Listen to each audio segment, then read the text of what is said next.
and welcome back. Today I'm going to show you a dish that I recently discovered. One of my Spanish exchange students brought it back with her when she recently visited home, and it's called Migas.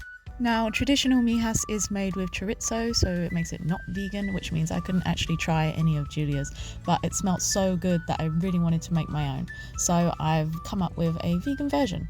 So to start, I'm using one white baton courtesy of Olio that I had left over from a collection. I turned it into breadcrumbs and then I added some milk.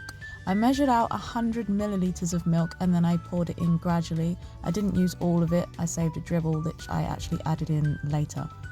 The amount you add might just depend on how stale your bread is, but basically you want to end up with this kind of texture. It's almost like wet couscous or quinoa, but it should crumble yet still stick together.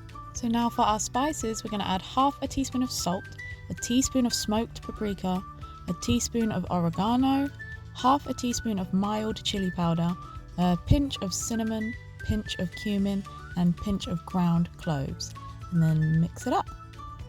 Essentially what we're trying to do here is just recreate that chorizo flavouring. So now I've got a pan on medium heat. I'm going to add roughly 2 tablespoons of oil, 3 cloves of garlic. Let that warm up for about 2 minutes and then add our spices. Give that a stir and then let it go for another minute. So now we're going in with our breadcrumbs. Just dump all of those in there, and then what you're going to do is just keep stirring them for about 2 minutes until all of the flavour has worked its way into the breadcrumbs.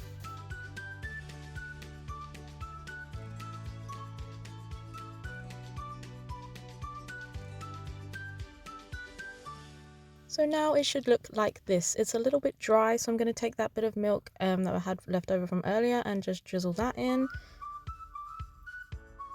And that's it done. It should smell really smoky and flavoursome, and you should have a nice dense crumbly texture. So now we're going to plate this up. You should get about 2 to 3 portions out of this. I think normally this is served with something creamy like an egg, which obviously I'm not going to have, so I've just mixed a nice simple salad and I'm going to top it with some avocado. A little sprinkle of black pepper, and that's it. This is a really tasty dish. It was so easy to do and it was a great way to use up the leftover bread that we had. So I hope that you enjoyed this. Once again, thanks for watching and don't forget to subscribe. Bye!